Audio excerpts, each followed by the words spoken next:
রাত বলে গো আল্লাহ পয়গম্বর শ্রেষ্ঠ নবী মুহাম্মদুর রাসূলুল্লাহকে রাত্রে জন্ম দেওয়ান, রাতের বেলা তার শুভাগমন ঘটান। দিন বলে না না আল্লাহ রাত্রে মুহাম্মদুর রাসূলুল্লাহকে দিবেন না, তাহলে তো রাতের দাম বেড়ে যাবে, আমি দিনের দাম বেড়ে যাবে না। এভাবে বারবার তারা ফরিয়াদ করে। আল্লাহ পাক রব্বুল আলামিন দুইজনের আবদারি পূর্ণ করলেন। একেবারে রাতের শেষ ভাগে, দিনের শুরু ভাগে, সুবহে সাদিকের সময় পয়গম্বর মুহাম্মদুর রাসূলুল্লাহকে দুনিয়ার মধ্যে আলাহু বাইনাল মাশরিকি ইলাল মাগরিব, এত পরিমাণ আলো যে আলোর মাধ্যমে পূর্ব দিগন্ত পশ্চিম দিগন্ত আলোকিত হয়ে গেছে। অন্য বর্ণনায় পাওয়া যায় আদা আলাহু কুসুরাশ শাম ওয়া আসওয়াকাহা, এত পরিমাণ আলোর বিচ্ছুরণ হয়ে যায় যে আলোর মাধ্যমে শাম দেশের বড় বড় প্রাসাদগুলো ঝলমল ঝলমল করতেছে। বলি সুবহানাল্লাহ। এভাবে নূর নিয়ে পয়গম্বর আলাইহিস সালাতু ওয়াস সালাম দুনিয়ার মধ্যে আগমন করলেন। সর্বপ্রথম আমিনা বলেন সুম্মা ওয়াকআ আলাল আরদি মুতামিদান আলা ইয়াদাইহি, স্বাভাবিকভাবে সন্তানরা ভূমিষ্ঠ হয়, নিজের কোনো শক্তি থাকে না, কিন্তু আমার সন্তান মুহাম্মদুর রাসূলুল্লাহ যখন ভূমিষ্ঠ হলেন তার দুই হাতের উপর ভর করে জমিনের মধ্যে লুটিয়ে পড়লেন। বলি সুবহানাল্লাহ। অন্য বর্ণনায় পাওয়া যায় জাসিয়ান আলা রুকবাতাইহি, হাঁটুর উপর ভর করে পয়গম্বর আলাইহিস সালাতু ওয়াস সালাম জমিনের মধ্যে আগমন করলেন। ওয়ারফা রাসাহু ইলাস সামা, এরপরে মাথাটাকে আসমানের দিকে ঘুরিয়ে আল্লাহ তাআলা তাসবিহ পড়তে লাগলেন, আল্লাহ তাআলার হামদ করতে লাগলেন। আল্লাহুম্মা সাল্লি আলা মুহাম্মাদ ওয়া আলা আলি মুহাম্মাদ কামা সাল্লাইতা আলা ইব্রাহিম ওয়া আলা আলি ইব্রাহিম ইন্নাকা হামিদুম মাজিদ। আল্লাহুম্মা বারিক আলা মুহাম্মাদ ওয়া আলা আলি মুহাম্মাদ কামা বারাকতা আলা ইব্রাহিম ওয়া আলা আলি ইব্রাহিম ইন্নাকা হামিদুম মাজিদ। সুবহানাকা লা ইলমা লানা ইল্লা মা আল্লামতানা ইন্নাকা আনতাল আলিমুল হাকীম। তো আমিরে হারম मैं फकीर आजम, तो अमीरे हारम मैं फकीर आजम, तेरे गुनवर ये लब में तलब ही तलब, तेरे गुनवर ये लब में तलब ही तलब, तो अता ही आता मैं खाता हूँ खाता, तो अता ही आता मैं खाता ही खाता, तू कुजा मन कुजा, तू कुजा मन कुजा, तो अमीरे हारम मैं फकीर आजम, तेरे गुनवर ये लब में तलब ही तलब। মহান রব্বুল আলামিনের দরবারে লক্ষ কোটি শুকরিয়া যে মহান মালিক আমাকে আপনাকে ভালো রেখে সুস্থ রেখে আল্লাহ তাআলার পবিত্র ঘরে হাজিরা দেওয়ার তৌফিক দান করেছেন। সেই মহান রব্বে কারিমের দরবারে সকলে সমস্বরে কালিমাতুশ শুকর আদায় করছি, আলহামদুলিল্লাহ। মুআজ্জাজ হাজিরিন, রবিউল আউয়াল মাস শুরু হয়ে গেছে। আমাদের পেয়ারা হাবিব সাল্লাল্লাহু আলাইহি ওয়াসাল্লামের জন্মের মাস এবং ওফাতের মাস।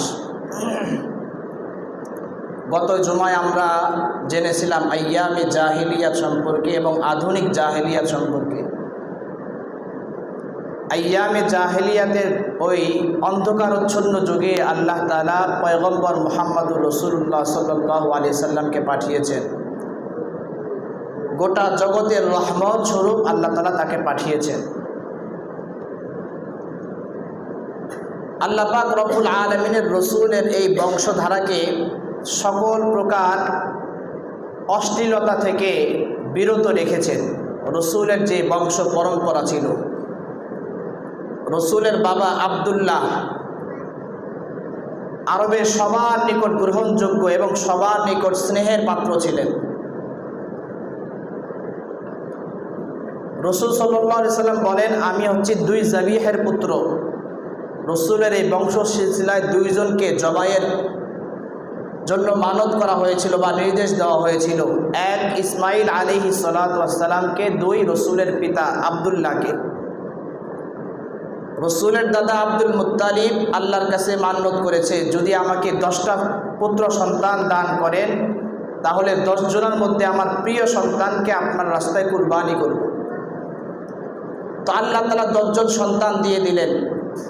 মান্নত পূর্ণ করতে হবে, জবাই করে দিবেন। এখন সবাই নিষেধ করে, না, আব্দুল্লাহর মতো এত ভালো মানুষকে জবাই করলে এত ভালো মানুষ আর আরবে পাওয়া যাবে না। সবাই বাধা দিতে লাগলো, বলল গণকের কাছে যাও, গিয়ে শুনো যে কোনো বিকল্প ব্যবস্থা করা যায় কি না। তখন ওই সময়কার গণক বলতে লাগলো যে তোমাদের এলাকার মধ্যে একজন ব্যক্তি রক্তপণ কত, এর মূল্য কত? তখন বলা হলো 10টা উট। তখন তিনি পরামর্শ দিলেন যে 2টা কাগজের মধ্যে নাম লিখো, এক পাশে আব্দুল্লাহর নাম, আরেক কাগজের মধ্যে 10টা উটের নাম। 2টার মধ্যে লটারি করে যেটার নাম উঠবে সেটাকে কুরবানি করা হবে। প্রথমবার লটারি থেকে নাম উঠল তখন আব্দুল্লাহ, তার মানে 10টা উট জবাই করা অপরিহার্য হয়ে গেল।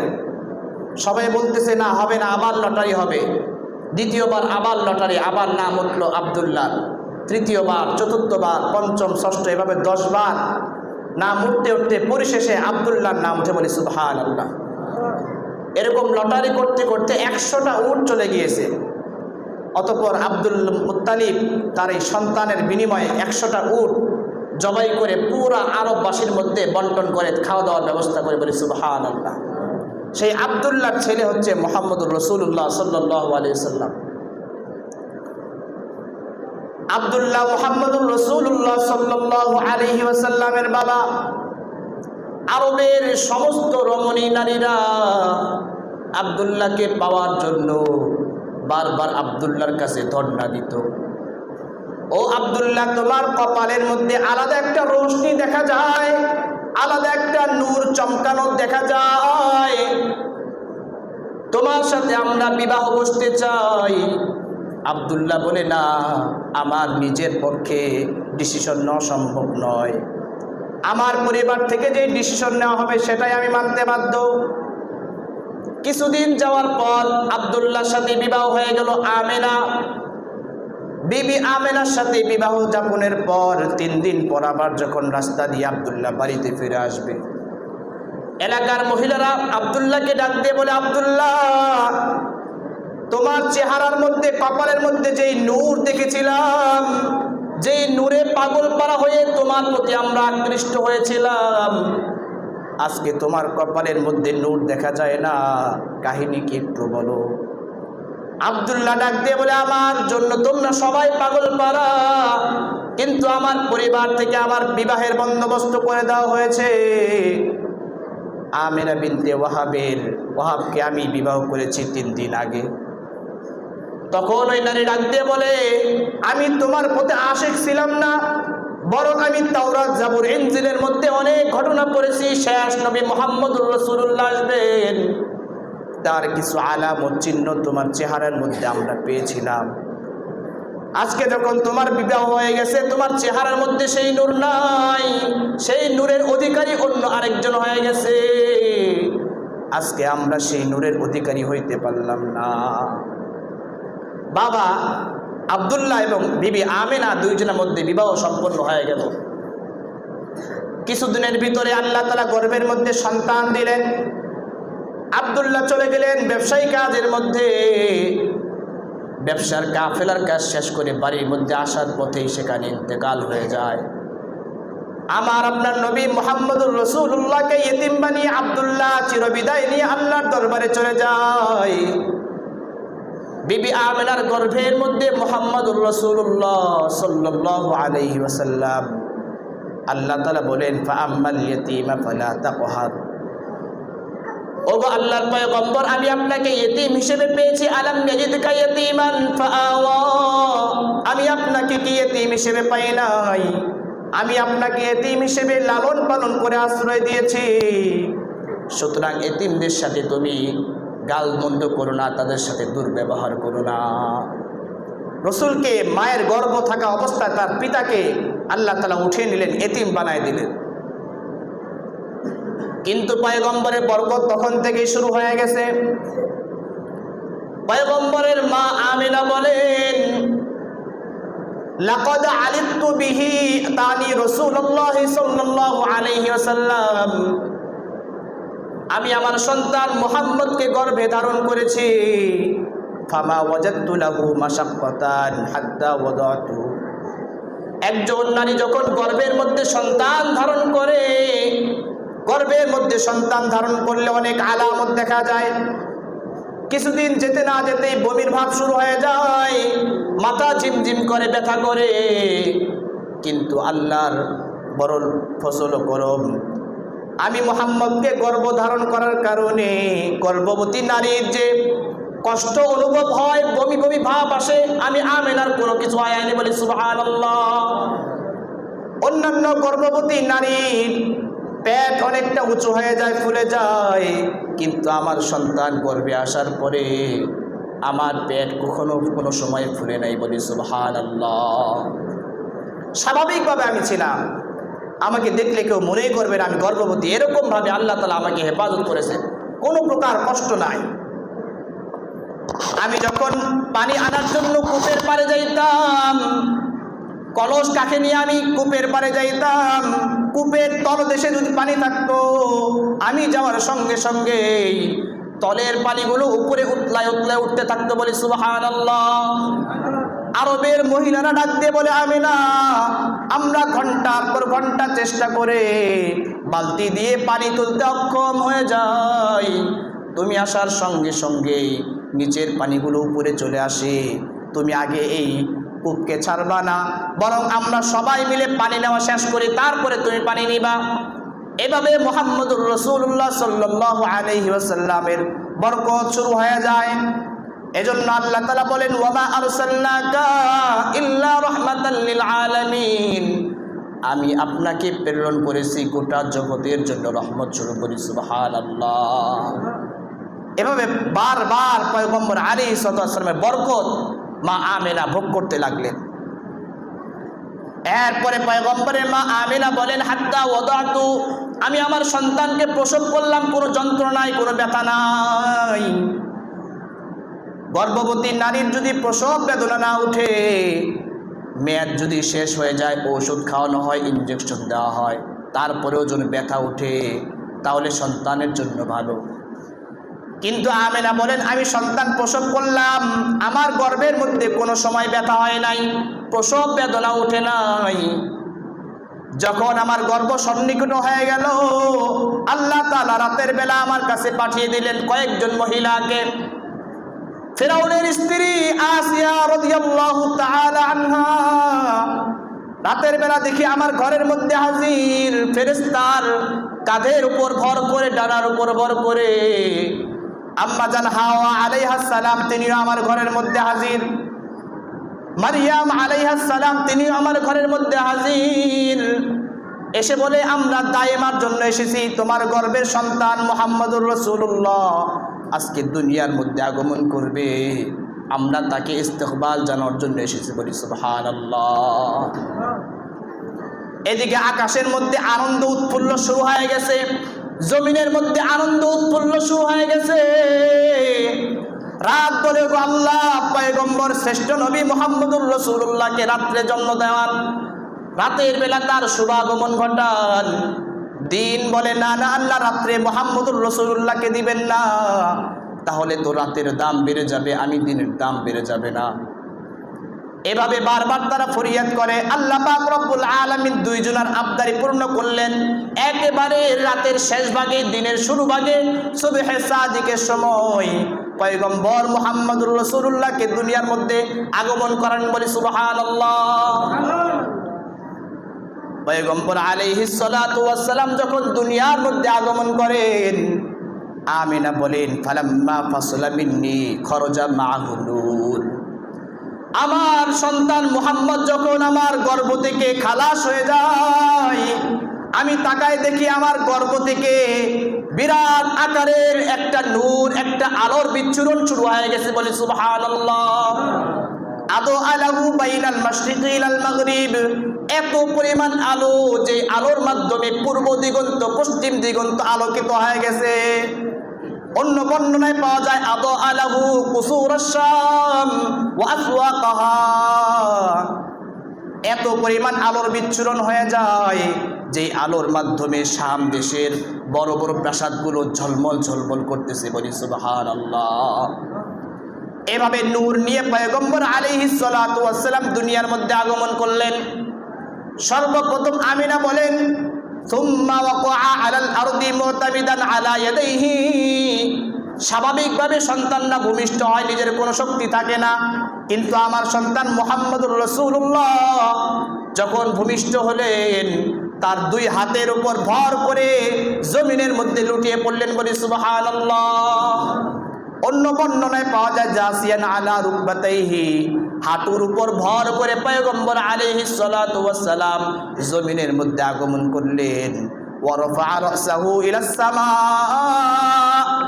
এরপরে মাথাটাকে আসমানের দিকে ঘুরিয়ে আল্লাহ তাআলার তাসবিহ পড়তে লাগলেন, আল্লাহ তাআলার হামদ করতে লাগলেন। বলি সুবহানাল্লাহ। শিশু বাচ্চার ঘাড় সোজা হয় না, কথা বলতে পারে না, কিন্তু আল্লাহর পয়গম্বর দুনিয়াতে আসার সাথে সাথে মাথাকে আসমানের দিকে দিয়ে আল্লাহ তাআলা তাসবিহ পড়তে লাগলেন। সুবহানাল্লাহ, আলহামদুলিল্লাহ। বলি সুবহানাল্লাহ। এভাবে পয়গম্বর আলাইহিস সালাতু ওয়াস সালামের বরকতের ঝর্ণা দ্বারা শুরু হয়ে যায়। পয়গম্বর আলাইহিস সালাতু ওয়াস সালামের শুভাগমনের পর আরবের নিয়ম ছিল, শহর এলাকার যে বাচ্চাগুলো আছে তাদেরকে গ্রামের মধ্যে পাঠানো হবে, সেখানে দুধ খেয়ে লালন পালন করে বড় হবে। পয়গম্বরের বরকত কেমন, রহমত কেমন! পয়গম্বর আলাইহিস সালাতু ওয়াস সালামের দুধ মা হালিমাতুস সাদিয়া রাদিয়াল্লাহু তাআলা আনহা বনু সাদ গোত্র থেকে অন্যান্য মহিলাদের সাথে মক্কার মধ্যে রওনা করেছে। প্রতি বছরের ন্যায় এই বছরও এসেছে। যদি কোনো সন্তান পাওয়া যায় তাকে দুধ পান করিয়ে, তাকে বিভিন্ন ভাষা শিখিয়ে আমাদের দিন মজুরের যে টাকাটা হবে, এর মাধ্যমে আমাদের সংসারটা উন্নত হবে। হালিমাতুস সাদিয়া বলেন, আমার যে গাধাটা ছিল, যে গাধার পিঠের মধ্যে ছিলাম, ওই গাধাটা অনেক দুর্বল ছিল। আমার এলাকার মহিলারা সবাই আগে আগে চলতে লাগলো, সবাই আগে গিয়ে মক্কায় পৌঁছলো। আমার গাধা দুর্বল হওয়ার কারণে আমি আস্তে আস্তে চলতে চলতে সবার পরে গিয়ে মক্কার মধ্যে পৌঁছলাম। হালিমাতুস সাদিয়া রাদিয়াল্লাহু তাআলা আনহা বলেন, মক্কা যাওয়ার পর দেখি আমার গোত্রের লোক নারীরা সবাই ছোট ছোট বাচ্চা কোলের মধ্যে নিয়ে আছে। আমার ভাগ্যে বুঝি বাচ্চা হবে না, বাচ্চা যদি না নিয়ে যাই তাহলে টাকা পয়সা পাবো না, দুর্ভিক্ষের মধ্যে পড়ে যাব। এক কর্নার মধ্যে তাকায় দেখেন ছোট্ট একটা বাচ্চা। জিজ্ঞেস করা হলো, এই বাচ্চা সবাই নেয় না কেন, কারণ কি? সবাই ডাক দিয়ে বলে, এই এমন বাচ্চা, মায়ের গর্ভে থাকা অবস্থায় এই বাচ্চার বাবা আব্দুল্লাহ ইন্তেকাল করেছে, সুতরাং এতিম বাচ্চা নিলে টাকা পয়সা কম হবে, এই টাকা পয়সা কম হবে, এই জন্য আমরা বাচ্চা নেই নাই। হালিমাতুস সাদিয়া রাদিয়াল্লাহু তাআলা আনহা এবার স্বামীর সাথে পরামর্শ করে বলেন, যেহেতু এসেই গেছি, খালি হাতে যাওয়া উচিত হবে না, টাকা পয়সা কম হোক কোনো সমস্যা নাই, এই এতিম সন্তানকে নিয়ে আমরা বাড়ির মধ্যে ফিরব। চুক্তি করা হলো আব্দুল মুত্তালিবের সাথে। শিশু মুহাম্মদকে কোলের মধ্যে উঠায় নিলেন, রাত্রিবেলা তাঁবু টাঙিয়ে ঘুমায় গেলেন। রাতের বেলা রাসূল সাল্লাল্লাহু আলাইহি ওয়াসাল্লামের দুধনা হালিমাতুস সাদিয়া রাদিয়াল্লাহু তাআলা আনহা বলেন, আমার ছোট্ট একটা সন্তান ছিল আব্দুল্লাহ, সে আমার বুকের দুধ ঠিক মতো পাইতো না, কিন্তু রাতের বেলা যখন আমি তাঁবুর মধ্যে ঘুমাইলাম, আমার আব্দুল্লাহ সন্তানকে দুধ খাওয়াইলাম। যে গত রাতের মধ্যে কাঁদতে কাঁদতে অবস্থা শেষ, দুধ পায় না, আজকে এই ছোট্ট বালককে নেওয়ার কারণে, ছোট্ট শিশুকে নেওয়ার কারণে আমার আব্দুল্লাহ পেট পুরে দুধ খেয়েছে। এই শিশু মুহাম্মদও পেট ভর্তি করে দুধ খেয়ে দুইজনে ঘুমিয়ে গেছে। বলি সুবহানাল্লাহ। সকালবেলা যখন আবার বনু তায়েব গোত্রের মধ্যে, বনু সাদ গোত্রের মধ্যে সবাই মিলে রওনা হয়ে যাবে, অন্যান্য গোত্রের মহিলারা আগে আগে রওনা দিয়েছে, হালিমাতুস সাদিয়া রাদিয়াল্লাহু তাআলা আনহা পিছে পিছে রওনা দিয়েছে। কিন্তু আল্লাহর কি কারিশমা, মুহাম্মদুর রাসূলুল্লাহর কি রহমত বরকত, ওই গাধার পিঠে আরোহণ করার পরে গাধার এত তেজ হয়েছে, এত দ্রুতগামী ছুটতে লাগলো, বনু সাদ গোত্রে যত মানুষ ছিল সবাইকে পিছে ফেলে হালিমাতুস সাদিয়া রাদিয়াল্লাহু তাআলা আনহা গাধাটা আগে আগে চলতে লাগলো। বলি সুবহানাল্লাহ। সবাই আশ্চর্য হয়ে গেল, এই হালিমা, তুমি তো সবার পিছে এসেছিলে, তোমার গাধা তো এত দ্রুত চলে না, আজকে দেখি তোমার গাধা এত স্পিডে চলে, কারণ কি? কারণ বলে, আমার কোলের মধ্যে যে সন্তান এতিম হতে পারে, কিন্তু এই এতিম সন্তানের বরকত আমি হালিমাতুস সাদিয়া রাদিয়াল্লাহু তাআলা আনহা ভোগ করতেছি। বলি সুবহানাল্লাহ। বাড়ির মধ্যে নিয়ে গেলেন, বাড়ির মধ্যে যে ভেড়া বকরি ছিল এগুলো দুধ শূন্য ছিল। বাড়ির মধ্যে প্রবেশ করার সঙ্গে সঙ্গেই আল্লাহ তাআলা ভেড়ার পালগুলোর মধ্যে, ওলানের মধ্যে দুধ ভর্তি করে দেন। বলি সুবহানাল্লাহ। যেই ভেড়া বকরি দুম্বাগুলো চারণভূমিতে মাঠের মধ্যে চড়াতে নিয়ে গিয়েছিল, খেতে পারে না, কিন্তু যেদিকেই যায় ওই দিকেই আল্লাহ তাআলা তাজা তাজা ঘাসের ব্যবস্থা করে। বলি সুবহানাল্লাহ। এভাবে রহমত নিয়ে আমার আপনার পয়গম্বর মুহাম্মদুর রাসূলুল্লাহ সাল্লাল্লাহু আলাইহি সাল্লাম এসেছেন। এজন্য আল্লাহ বলেন, ওয়ামা আরসালনাকা ইল্লা রাহমাতাল লিল আলামিন, ওগো পয়গম্বর, আমি আপনাকে পাঠিয়েছি গোটা জগতের জন্য রহমত স্বরূপ, শুধুমাত্র মুসলমানদের জন্য রহমত নয়, কাফের বেঈমান বেদিন যারা আছে, আসমান জমিন সমুদ্র পাহাড় পর্বত যেখানে যত মাখলুকাত আছে সবার জন্য আমি রহমত করে পাঠিয়েছি। বলি সুবহানাল্লাহ। পয়গম্বর আলাইহিস সালামকে রহমত স্বরূপ আমাদের জন্য পাঠিয়েছেন। আমাদের রহমত, আমাদের রহমতে আলম মুহাম্মদুর রাসূলুল্লাহ সাল্লাল্লাহু আলাইহি সাল্লাম, তিনি কিবারে জন্মগ্রহণ করেছেন? রাসূল সাল্লাল্লাহু আলাইহি সাল্লাম নিজেই বলেন, আমি সোমবার দিন, আল্লাহ তাআলা আমাকে সোমবার দিন দুনিয়ার মধ্যে বিমুষ্ট করেছেন। বলি সুবহানাল্লাহ। কোন তারিখে জন্মগ্রহণ করেছেন এটা নিয়ে একটু ইতিহাস আছে, ইখতিলাফ পাওয়া যায়। আল বিদায়া ওয়ান নিহায়া নামক কিতাব দ্বিতীয় খণ্ডে 282 নম্বর পৃষ্ঠার মধ্যে 7 থেকে 8টা মতামত দেওয়া হয়েছে রাসূলের জন্ম তারিখ সম্পর্কে। তাফসির ইবনে কাসিরের লেখক হাফেজ ইমাদউদ্দিন ইবনে কাসির রহমতুল্লাহি আলাইহি তিনি এই কিতাব লিখেছেন আল বিদায়া ওয়ান নিহায়া। তিনি 8টার মতো মতামত উল্লেখ করেছেন যে রসুলের জন্ম তারিখ সম্পর্কে ইখতিলাফ আছে। 1 নম্বর বর্ণনা হচ্ছে রসুল জন্মগ্রহণ করেছেন রবিউল আউয়াল মাসের 2 তারিখ। কয় তারিখ? 2 তারিখ। আরেকটা বর্ণনা তিনি এনেছেন রসুল সাল্লাল্লাহু আলাইহি সাল্লাম জন্মগ্রহণ করেছেন রবিউল আউয়াল মাসের 8 তারিখ। আরেকটা বর্ণনা এনেছেন, সেখানে বলেন রসুল সাল্লাল্লাহু আলাইহি সাল্লাম জন্মগ্রহণ করেছেন রবিউল আউয়াল মাসের 9 তারিখ। আরেক বর্ণনায় 10 তারিখ, আরেক বর্ণনায় রবিউল আউয়াল মাসের 12 তারিখ, আরেক বর্ণনায় রবিউল আউয়াল মাসের 17 তারিখ, আরেক বর্ণনায় রাসূল সাল্লাল্লাহু আলাইহি ওয়াসাল্লাম জন্মগ্রহণ করেছেন রবিউল আউয়াল মাস থাকার অবশিষ্ট 8 দিন বাকি থাকার সময় রাসূল জন্মগ্রহণ করেছেন। আরও একটা মতামত তিনি উল্লেখ করে বলেন যে রাসূল সাল্লাল্লাহু আলাইহি ওয়াসাল্লাম জন্মগ্রহণ করেছেন রমজান মাসের 12 তারিখে, 12ই রমজান। এটা আমরা অনেকেই জানি না, কিন্তু আমাদের মাঝে প্রসিদ্ধ হলো 12ই রবিউল আউয়াল। কিন্তু ইবনে কাসির রহমতুল্লাহ আলাইহি তিনি 8টা মতামত উল্লেখ করলেন।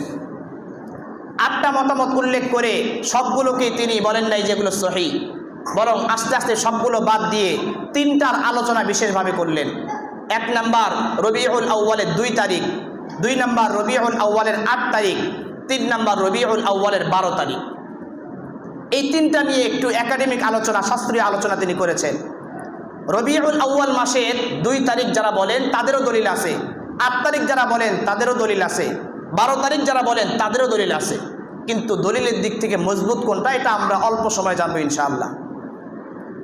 তো যারা বলেন 2 তারিখ রাসূল সাল্লাল্লাহু আলাইহি সাল্লাম রবিউল আউয়াল মাসের 2 তারিখে জন্ম, তারা হাদিস বলেন উলিদা রাসূলুল্লাহ সাল্লাল্লাহু আলাইহি ওয়াসাল্লাম ইয়াউমাত লাতাইনি লাইলাতাইনি খলাতা মিন শাহরি রবিউল আউয়াল। তারা বলেন যে পয়গম্বর আলাইহিস সালাতু ওয়াস সালাম রবিউল আউয়াল মাসের 2 তারিখ জন্মগ্রহণ করেছেন। 2 তারিখ যে জন্মগ্রহণ করেছেন এর বর্ণনাকারীর নাম 3টা। কয়টা নাম? 3 জন মিলে এই বর্ণনা করেছেন। মুহাম্মদ ইবনে সাদ, প্রথম যে বর্ণনাকারী মুহাম্মদ ইবনে সাদ, তার উস্তাদ ওয়াকিদি, তার উস্তাদ আবু মাশার। কয়টা নাম বললাম? 3 জন। প্রথম ছাত্র হচ্ছে মুহাম্মদ ইবনে সাদ, তার উস্তাদ হচ্ছে ওয়াকিদি, তার উস্তাদ হচ্ছে আবু মাশার। এই 3, এটাকে বলা হয় সনদ, হাদিসের পরিভাষায় বলা হয় সনদ। উস্তাদ থেকে ছাত্র, ছাত্র থেকে ছাত্র বর্ণনা করেছেন। হাফেজ ইবনে কাসির রহমতুল্লাহ আলাইহি এই 3টা সূত্র উল্লেখ করে বলেন, আমরা একটু বিশ্লেষণ করি। হাদিস শাস্ত্রের প্রখ্যাত মুহাদ্দিস, হাদিস বিশারদ হাফেজ ইবনে হাজার আসকালানী রহমতুল্লাহ আলাইহি তার কিতাব লিখেছেন রিজাল শাস্ত্রের রাবিদের উপর, বর্ণনাকারীদের উপর। তাকরিবুত তাহজিব নামক কিতাবের মধ্যে বলেন মুহাম্মদ ইবনে সাদের যে উস্তাদ ছিল ওয়াকিদি, এই ওয়াকিদি বর্ণনা কেমন? তিনি বলেন মাতরুকুন মা সাআতি ইলমিহি, ওয়াকিদির বর্ণনা এটা পরিত্যাজ্য। হাদিস গ্রহণের ক্ষেত্রে তার বর্ণনা পরিত্যাজ্য, যদিও অনেক বড় জ্ঞানী লোক ছিলেন, কিন্তু হাদিস বর্ণনার ক্ষেত্রে তিনি পরিত্যাজ্য। এরপরে ওয়াকিদির উস্তাদ হচ্ছেন আবু মাশার, তার ব্যাপারে হাফেজ ইবনে হাজার আসকালানী বলেন, এই আবু মাশারের ব্যাপারে বলেন দঈফুন, এই রাবি হচ্ছে দুর্বল। তাহলে যারা 2 তারিখ বলে রবিউল আউয়াল মাসের 2 তারিখ, তারা এই সনদে বর্ণনা করেন মুহাম্মদ ইবনে সাদ, তার উস্তাদ ওয়াকিদি, তার উস্তাদ আবু মাশার। 3 জন সূত্র, কিন্তু 2 জনের ব্যাপারে হাফেজ ইবনে হাজার আসকালানী বললেন, একজনের ব্যাপারে বললেন পরিত্যাজ্য, আরেকজনের ব্যাপারে বললেন দুর্বল। তাহলে 2 তারিখ 2 রবিউল আউয়াল, এটা কি সহি না বেসহি? অশুদ্ধ একটা মতামত। এরপরে 8 তারিখের মতামত, রবিউল আউয়াল মাসের 8 তারিখে রাসূল সাল্লাল্লাহু আলাইহি ওয়াসাল্লাম জন্মগ্রহণ করেছেন, এটা সবচেয়ে বিশুদ্ধ মতামত। এ ব্যাপারে সকলেই একমত, কেউ দ্বিমত করে না। রাসূল সাল্লাল্লাহু আলাইহি ওয়াসাল্লাম জন্মগ্রহণ করেছেন হস্তি বাহিনীর বছর, যে বছর আসহাবুল ফিলের ঘটনা এসেছে। মক্কা কাবা শরীফে হামলা করার জন্য আব্রাহা তার হস্তি বাহিনী নিয়ে এসেছিল, সেই সময় পয়গম্বর মুহাম্মদ রাসূলুল্লাহ সাল্লাল্লাহু আলাইহি ওয়াসাল্লাম সেই বছর জন্মগ্রহণ করেছে। এখন প্রশ্ন হলো, হস্তি বাহিনীর কতদিন পরে জন্মগ্রহণ করেছে? ঐতিহাসিকগণ লিখেন হস্তি বাহিনীর সেই ঘটনার 50 দিন পরে রাসূল সাল্লাল্লাহু আলাইহি ওয়াসাল্লাম জন্মগ্রহণ করে। এখন হস্তি বাহিনী কত তারিখে জন্মগ্রহণ করেছে, কত সালে সংগঠিত হয়েছে, কত তারিখে? ঐতিহাসিকগণ লিখেন যে হস্তি বাহিনীর ঘটনা সংগঠিত হয়েছে মুহররম মাসের 13 দিন বাকি থাকতে। কয়দিন বাকি থাকতে? 13 দিন বাকি থাকতে। তাহলে হস্তি বাহিনীর ঘটনার 50 দিন পরে রাসূল জন্মগ্রহণ করেছে, আর হস্তি বাহিনীর ঘটনা ঘটেছে মুহররম মাসের 13 দিন বাকি থাকতে। তাহলে মুহররমের 13 দিন, মুহররম মাসের পরের নাম কি? সফর মাস। এরপরের মাস রবিউল আউয়াল, এরপরের মাস কি? রবিউল আউয়াল। তাহলে মুহররমের 13 দিন, সফর মাসের 30 দিন, কয়দিন হলো? 43 দিন। আর রবিউল আউয়ালের শুরুর 7 দিন, এই হলো 50 দিন। 50 দিন পার হলে কত তারিখ হয়? রবিউল আউয়াল মাসের 8 তারিখ। রবিউল আউয়াল মাসের 8 তারিখ, বুঝেন না হিসাবটা? আসহাবে ফিলের ঘটনা হয়েছে মুহররমের 13 দিন বাকি থাকা অবস্থায়, আর রাসূলের জন্ম হয়েছে আসহাবে ফিলের 50 দিন পরে। তো সেই হিসেবে মুহররমের 13 দিন, এরপরে মাস সফর মাসের আরও 30 দিন, 43 দিন, রবিউল আউয়াল মাসের প্রথম 7 দিন, এই হলো 50 দিন। তাহলে তারিখ গিয়ে গড়ায় জ্যোতির্বিদ যারা আছে, যারা হিসাব বিজ্ঞানে গবেষণা করে, তারা বলেন রাসূলের জন্ম হয়েছে রবিউল আউয়াল মাসের 8 তারিখ। এই ব্যাপারে কেউ দ্বিমত নয়, এটা সর্বাধিক বিশুদ্ধ মত। বেরলভী সম্প্রদায় যারা আছে তারাও বলে রাসূলের জন্ম, এটা সবচেয়ে বিশুদ্ধ মতামত হচ্ছে 8ই রবিউল আউয়াল। এরপরে আরেকটা বর্ণনা আমরা পাই, রবিউল আউয়াল মাসে 12ই রবিউল আউয়াল রাসূল সাল্লাল্লাহু আলাইহি ওয়াসাল্লাম জন্মগ্রহণ করেছে। তো এটা যদিও আমাদের সমাজে প্রসিদ্ধ, কিন্তু আমরা যদি সনদের মধ্যে একটু দেখি, একাডেমিক আলোচনা, শাস্ত্রীয় আলোচনা দেখি, তাহলে কিছুটা একটু দুর্বলতা থেকে যায়। তো এই হাদিস বর্ণনা করেছে জাবের রাদিয়াল্লাহু তাআলা আনহু এবং আব্দুল্লাহ ইবনে আব্বাস রাদিয়াল্লাহু তাআলা আনহু থেকে। তিনি হাদিস বর্ণনা করেছে। তার ছাত্র হলো সাঈদ, তার ছাত্র হলো আফফান। তাহলে শেষে যিনি বর্ণনা করেছেন আফফান, আফফানের উস্তাদ সাঈদ, সাঈদের উস্তাদ সরাসরি রাসূলের সাহাবী আব্দুল্লাহ ইবনে আব্বাস রাদিয়াল্লাহু তাআলা আনহু এবং জাবের রাদিয়াল্লাহু তাআলা আনহু। তো সাহাবীর ব্যাপারে তো কোনো কথা নাই, সাহাবীরা সত্য বলেছেন। সাহাবীর ছাত্র সাঈদ, ওনার ব্যাপারেও মুহাদ্দিসগণ বলেন উনিও বিশুদ্ধ মতামত দেন, ওনার হাদিসও গ্রহণযোগ্য। সাঈদের ছাত্র আফফান, তার ব্যাপারে কোনো মতামত নাই। তাহলে সাহাবীও বিশুদ্ধ, সাঈদও বিশুদ্ধ, তার ছাত্র আফফানও বিশুদ্ধ। তারপরও 12ই রবিউল আউয়াল এটা একটু বিশুদ্ধ না হয়ে কমতি হয়ে যায়, কারণ কি? এই কারণ দেখতে গিয়ে সিয়ার আলামিন নুবালা নামক কিতাবের মধ্যে এসেছে, ছাত্র হলেন আফফান, তার জন্ম হচ্ছে 134 হিজরি। কত হিজরি? 134 হিজরি। আফফান হচ্ছে ছাত্র, উস্তাদ হচ্ছেন সাঈদ। এই উস্তাদের মৃত্যু হচ্ছে 110 হিজরি। তাহলে ছাত্রের জন্ম হলো 134 হিজরি, উস্তাদের মৃত্যু হলো 110 হিজরি। তার মানে কি বুঝলেন? উস্তাদ মারা গেছে তখন ছাত্র এখনো হয় নাই, কারণ উস্তাদের মৃত্যু হয়েছে 110 হিজরিতে আর ছাত্রর জন্মই হয়েছে 134 হিজরিতে। তার মানে মাঝখানে প্রায় 20-30 বছর একটা গ্যাপ চলে গেছে। এটাকে হাদিস শাস্ত্রের পরিভাষায় বলা হয় ইনকিতা, বিচ্ছিন্নতা। যে হাদিসের মধ্যে এরকম ছাত্র এবং উস্তাদের মাঝে গ্যাপ পড়ে যায়, এই হাদিসকে বলা হয় মুনকতি। মুনকতি মানে বিচ্ছিন্ন। রিজাল শাস্ত্র নিয়ে যারা পড়াশোনা করে, উলুমুল হাদিস নিয়ে যারা পড়াশোনা করে, তারা বলেন মুনকতি হাদিস এটা পরিতর্যের গ্রহণযোগ্য নয়। তাহলে আমরা কয়েকটা বর্ণনা পেলাম। রবিউল আউয়াল মাসের 2 তারিখ, 8 তারিখ, 12 তারিখ এগুলো নিয়ে আলোচনা করেছে। এর মধ্যে সর্বাধিক বিশুদ্ধ মতামত হচ্ছে 8 রবিউল আউয়াল। তবে আমরা এগুলো নিয়ে ফিতনা ফাসাদ করবো না, যেহেতু ঐতিহাসিক বিষয়, ইখতিলাফি বিষয়। আমাদের যদি কেউ জিজ্ঞেস করে রসুলের জন্ম কবে, তাহলে আমরা বলবো 8 থেকে 12ই রবিউল আউয়ালের যে কোনো একদিন। আমরা কি উত্তর দিব?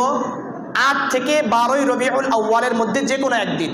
কারণ 8-এর বর্ণনাও আছে, 9, 10 এটার বর্ণনাও আছে, 12-র বর্ণনাও আছে। কিন্তু শাস্ত্রীয়ভাবে আলোচনা করলে দেখা যায় 8ই রবিউল আউয়াল হচ্ছে বিশুদ্ধ মতামত। তবে আমরা সবগুলোকে সাপোর্ট করব, যেহেতু ঐতিহাসিকভাবে প্রমাণিত।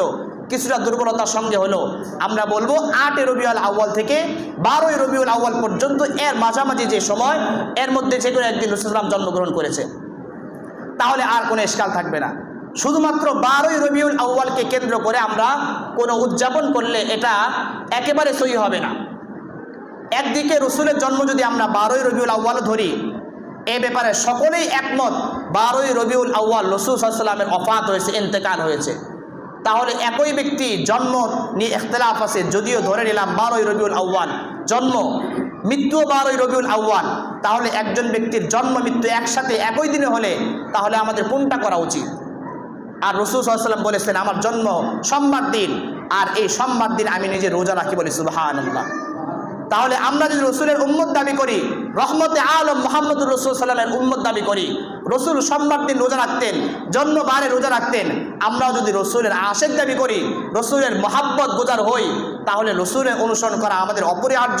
আমরা 12ই রবিউল আউয়াল অন্য উদযাপন না করে, সিন্নিখোর না হয়ে রোজা রাখাটাই আমাদের জন্য উত্তম হবে। কথা বলেন ঠিক কিনা? আল্লাহ পাক রব্বুল আলামিন মুহাম্মদুর রাসূলুল্লাহ রহমতের নবীর সে রহমত আমাকে আপনাকে সকলের মাঝে আল্লাহ তাআলা বন্টন করুন, বলে আমিন। ওয়া আখিরু দাওয়ানা আলহামদুলিল্লাহি রাব্বিল আলামিন। যারা সুন্নাত করে নাই, 4 ওয়াক্ত কবর সুন্নাত করে নাই।